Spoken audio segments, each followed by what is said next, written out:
ആദ്യമായിട്ടാണ് അത്രയും തിരക്ക് കാണുന്നത്. ഞാൻ ഇങ്ങനെ ആലോചിച്ചത് നമ്മളെ ചുറ്റും നോക്കിയിട്ട് ഒരു വലിയ ക്രൗഡ്, ഒരു പേടി വരത്തില്ല. ഞങ്ങള് വണ്ടിന്ന് ചീത്തൊക്കെ വെച്ചിട്ട് ഇറങ്ങുമ്പോ ഇത്രയും വലിയൊരു ക്രൗഡ് ഇങ്ങനെ നോക്കി വെയിറ്റ് ചെയ്തിരിക്കുന്നത്. അത് കഴിഞ്ഞ് കോമഡി ഞങ്ങള് സാധനം എന്നിട്ട് കൈയൊക്കെ വരച്ചിട്ട് വയ്യ ഡിക്കി തുറന്ന് സാധനം ഇറക്കിക്കൊണ്ടിരിക്കുക. ആരൊക്കെയോ വന്ന് സഹായിക്കുന്നു.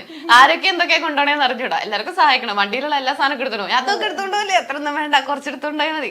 അങ്ങനെയൊക്കെ പറഞ്ഞ് കൊണ്ട് സെറ്റ് ചെയ്ത് പിന്നെ തുടങ്ങി വിളിച്ച് അങ്ങനെ റെഡിയായി. നിങ്ങൾ പറയുമ്പോഴത്തേക്ക് അങ്ങനെ ഇപ്പൊ റോഡിൽ ഇറങ്ങി ഇങ്ങനെ ഒരു ഇത്രയും ക്രൗഡ് ഉള്ളടുത്ത് കച്ചവടം ഒന്നും ചെയ്ത് പരിചയമില്ലാത്ത ആളുകളാ. അപ്പൊ ഇങ്ങനെ വരുമ്പോഴത്തേക്ക് കൺഫ്യൂഷൻ ആവത്തില്ലേ, ഇങ്ങനെ ആർക്കൊക്കെ ഞാൻ എന്തൊക്കെയാ കൊടുത്തതെന്നുള്ളത്? അതിനാണ് ഞങ്ങൾ ഇപ്പൊ ഈ സിസ്റ്റം വെച്ചത്. ഞങ്ങൾക്ക് ആദ്യം പണി കിട്ടിയായിരുന്നു. കാരണം ഞാനാണ് ആദ്യം വന്നേ, അവർക്ക് ലേറ്റ് ആവുന്നു, ഇവര് മുമ്പ് വന്ന, അങ്ങനെ ആ ഒരു പ്രശ്നം വന്നു. പിന്നെ ക്യൂ നിൽക്കാൻ പറഞ്ഞു കഴിഞ്ഞാൽ ഓൾറെഡി റോഡിലാണ്, അവരെ ബുദ്ധിമുട്ടിക്കാൻ വയ്യ, ബുദ്ധിമുട്ടാണ്. അപ്പൊ പിന്നെ ഞങ്ങൾ ആലോചിച്ച ഒരു പെൻ ആൻഡ് പേപ്പർ എടുത്തിട്ട് പേര് എഴുതാൻ വരുന്നതനുസരിച്ച്. പക്ഷെ അപ്പോൾ ഞങ്ങൾ രണ്ടുപേരും മാത്രമല്ല. അപ്പൊ ശരൺ പേരെടുത്തിട്ട് ആ വഴിയൊക്കെ ഇങ്ങോട്ട് പോകും. അവൻ എന്റെ അടുത്ത് ഓർഡർ പറയണില്ല. ഞാനിങ്ങനെ ഓർഡർ എന്നല്ലേ ഉണ്ടാക്കാൻ പറ്റില്ല. അപ്പൊ ഇവിടെ നോക്കുമ്പോ ഞാനൊന്നും ചെയ്യാണ്ട്. അപ്പോഴാണ് പിന്നെ ഞങ്ങൾ സ്വന്തമായിട്ട് എന്നാ പിന്നെ നമുക്ക് എക്സലും ഗൂഗിൾ ഫോം ഒക്കെ വെച്ച് ചെയ്താലോ. അപ്പം ഒരു ഗൂഗിൾ ഷീറ്റ് ആദ്യം ശരം പോയി പേര് കളക്ട് ചെയ്ത് ഗൂഗിൾ ഷീറ്റ് മാത്രമായിരുന്നു. അപ്പൊ കറക്റ്റ് എനിക്കിവിടെ അപ്ഡേറ്റ് ആയിട്ട് പേര് വരും. അപ്പൊ എനിക്ക് പേര് വിളിക്കാം. പിന്നെയാണ് എന്നാ ശരനെ കൂടി ഫ്രീ ആക്കിയിട്ട് നിർത്തി ഒരു QR കോഡ് വെച്ച് കഴിഞ്ഞാൽ അവർക്ക് സ്കാൻ ചെയ്ത് പേരിട്ട് കഴിഞ്ഞാൽ ഓർഡറിൽ ഇങ്ങനെ വരും. ഇപ്പൊ പേര് വിളിച്ചിട്ട് കൊടുത്താൽ മതി. മനസ്സിലായി. അങ്ങനെ അതും കൊണ്ടുവരാൻ വേറൊരു റീസണും കൂടെ ഉണ്ടായിരുന്നു. പേര് ഞാനാണ് ആദ്യം കേട്ട് എഴുതിക്കൊണ്ടിരുന്നത്. അപ്പം ചില ആൾക്കാർ പറയുന്ന പേര് ഞാൻ തെറ്റിയായി കേൾക്കുന്നത്. അവരെന്നെ ഫില്ല് ചെയ്യുമ്പോ ആ പ്രശ്നമില്ല. അതും കൂടെ ആലോചിച്ചിട്ടാണ് ഇങ്ങനെ ആക്കിയത്. ഞാനും തെറ്റിച്ച് വിളിക്കും. പിന്നെ ഞാൻ ആളെ തെറ്റിച്ച് വിളിക്കും. അറിയാണ്ട് ഇടയ്ക്ക് മാറിപ്പോ പേര്. അതെ, ഇതൊന്നും ഈ ഗൂഗിൾ ഫോമും ഷീറ്റും ഒന്നും ആക്സസ് ചെയ്യാൻ അറിയാത്ത ആളുകളൊക്കെ വന്നു കഴിഞ്ഞാൽ എന്ത് ചെയ്യും? അപ്പൊ ഞങ്ങൾ ഒരാൾ നിർത്താറുണ്ട്. ഇപ്പൊ ക്രൗഡ് കൂടുന്ന സമയത്ത് കുറവാണെങ്കിൽ ഷെറിന് തന്നെ പെട്ടെന്ന് എടുത്തിട്ട് എഡിറ്റ് ചെയ്ത് കയറ്റാൻ പറ്റും. അല്ലെങ്കിൽ ഞങ്ങൾ ഏതെങ്കിലും ഒരു ഫ്രണ്ട് നിൽക്കുന്നുണ്ടാവും, പാർക്കിംഗിൽ പറ്റുന്നില്ല എന്ന് പറയുകയാണെങ്കിൽ അപ്പൊ തന്നെ കയറ്റിയിടും, കുഴപ്പമൊന്നുമില്ല. അതെ, അപ്പൊ ഒരു അൺഎക്സ്പെക്റ്റഡ് ആയിട്ട് വന്ന ഒരു വലിയൊരു സംഭവം അല്ലേ? ഞാൻ ഇങ്ങനെ ഇത് കണ്ടായിരുന്നു, നിങ്ങൾക്ക് ഡെയിലി Q&A വെച്ചിട്ട് ക്വസ്റ്റ്യൻസ് ഒക്കെ ഇങ്ങനെ കുറെ വരുന്നുണ്ടല്ലേ? വീഡിയോസ് ഒക്കെ ഇടുന്നത് കണ്ടിട്ടുണ്ടായിരുന്നു, ആളുകൾ ചോദിക്കുന്ന ക്വസ്റ്റ്യൻസ്. അത് മെസ്സേജസ് കുറെ വരും. മെജോറിറ്റി ചോദിക്കുന്നത് റെസിപ്പിയും ഫ്രാഞ്ചൈസിയാണ്.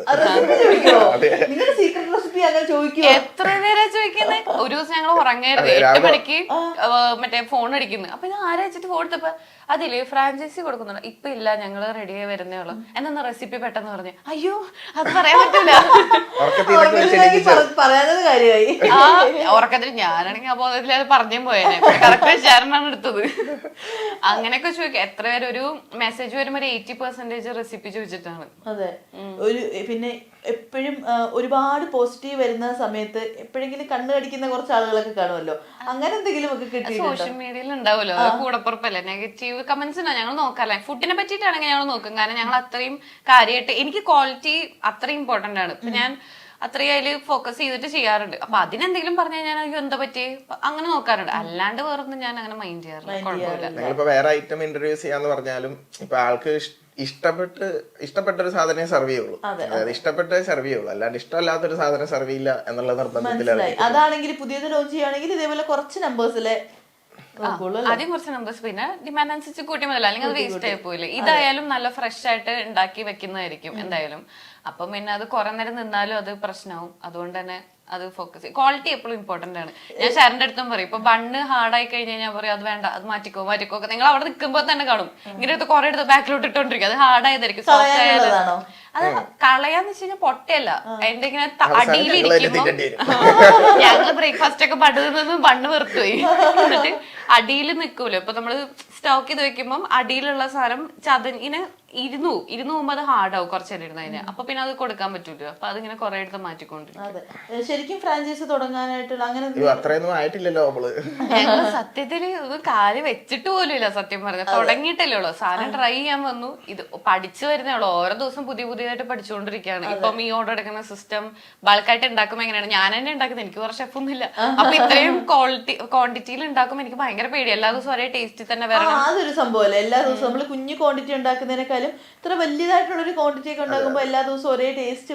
സർപ്രൈസിംഗ്ലി അത് കറക്റ്റ് ആയിട്ട് നോക്കുന്നുണ്ട്. ഞാനും അത് ഭയങ്കരമായിട്ട് ഡൗട്ട് ഉണ്ടായിരുന്നു എനിക്ക് അതെങ്ങനെ വരും, പക്ഷെ കറക്റ്റ് ആയിട്ട് എത്തിച്ചിട്ടുണ്ട്. ചായ ആയോണ്ടായിരിക്കും. അതെങ്ങനെയോ അത് ഞങ്ങളിപ്പോ വലിയ 20 ലിറ്ററിന്റെ ബിരിയാണി ഉണ്ടാക്കുന്ന പാത്രത്തിലാണ് ഉണ്ടാക്കുന്നത്. അത് 2 ഉണ്ട്. പിന്നെ ഇപ്പൊ ഒറ്റ ബാച്ച് തന്നെയാക്കാൻ വേറെ 2 പാത്രം വെക്കും. അല്ലെങ്കിൽ വേറെ ബാച്ച് ആക്കുമ്പോ ഈ കെറ്റിൽ വെക്കുമ്പോൾ ടേസ്റ്റ് മാറും, ചൂടാറും പ്രശ്നങ്ങൾ വരും. അപ്പൊ അങ്ങനെയുള്ള മാക്സിമം ക്വാണ്ടിറ്റി ഒക്കെ ആക്കുന്നത്. കിച്ചണൊക്കെ അതിന് വേണ്ടി പുതിയത് പണിത് അവിടെയാണ് പണി. അതെ, വീട്ടില് വേറൊരു കിച്ചൺ ഒക്കെ ആക്കിയിട്ടുണ്ട്. ഇല്ല, ഓൾറെഡി ഉള്ള കിച്ചണിൽ ഒരു സ്റ്റവും കൂടി വെച്ച് റെനോവേറ്റ് ചെയ്തു. പണിയില്ല, റിനോവേറ്റ് ചെയ്ത് അതൊക്കെ ഒന്ന് റെഡിയാക്കി അത് ചെയ്തോണ്ടിരിക്കണം. അപ്പൊ കൊറേ ഒരുമിച്ച് ഉണ്ടാക്കാൻ പറ്റും. അങ്ങനെ ഉണ്ടാക്കാം. ഈ ഒരു ഷോപ്പായിട്ടൊക്കെ എടുത്ത് അങ്ങനെ ഒരു സെറ്റപ്പ് പ്ലാൻ ചെയ്യുന്നുണ്ടോ? നോക്കിക്കൊണ്ടിരിക്കണം, ഒന്നും ഫിക്സ് ആയിട്ടില്ല. അങ്ങനെ വരുമ്പോ എങ്ങനെയായിരിക്കും? ലൈവ് ടീ ഒക്കെ ആയിരിക്കുമോ?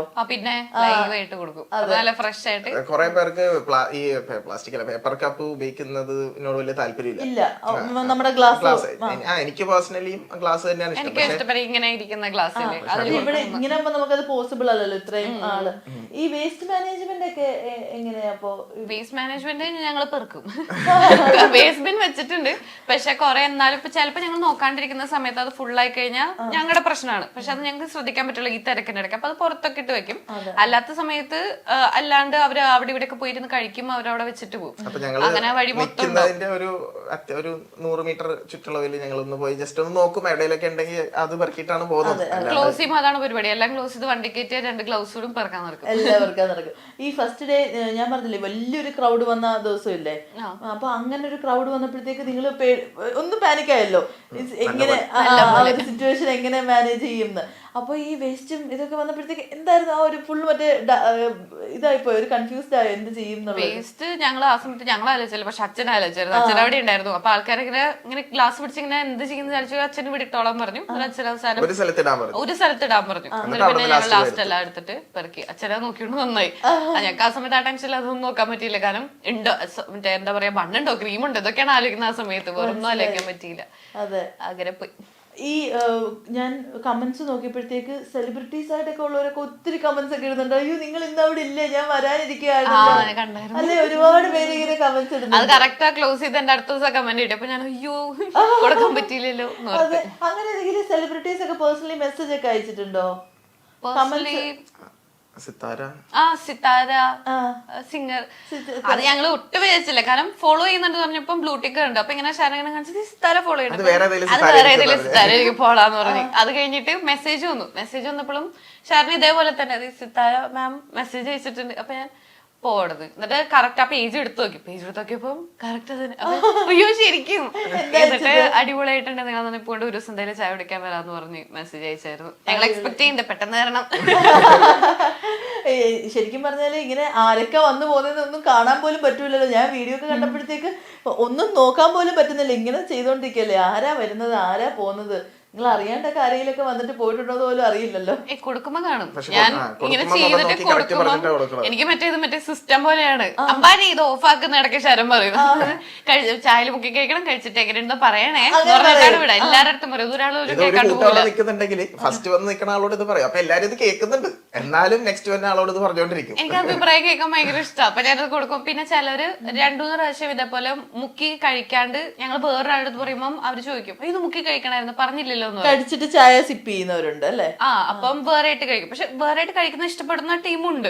അപ്പൊ ഇത് മുക്കി കഴിച്ച് പറഞ്ഞില്ലല്ലോ എന്ന് പറയും. അപ്പൊ അയ്യോ പറയാണ്ട് അത് എനിക്ക് പേഴ്സണലി ഇത് മുക്കി കഴിക്കുമ്പോൾ ഇഷ്ടമാണ്. കാരണം അത് മുക്കും അതിന്റെ ഫ്ലേവർ കുറച്ചും കൂടി എൻഹാൻസ് ആവും. അപ്പം ഞാനിപ്പോ എല്ലാവരുടെ പറയാൻ തുടങ്ങി. അപ്പൊ അത് പറഞ്ഞിങ്ങനെ അഭിപ്രായം ചോദിക്കാം. അപ്പൊ അതുകൊണ്ട് ഇത് തേക്കുന്ന 10-12 ഒക്കെ തേച്ചാലും ഇത് കൊടുക്കുമ്പോ ഞാൻ മുഖം കാണുന്നുണ്ട്.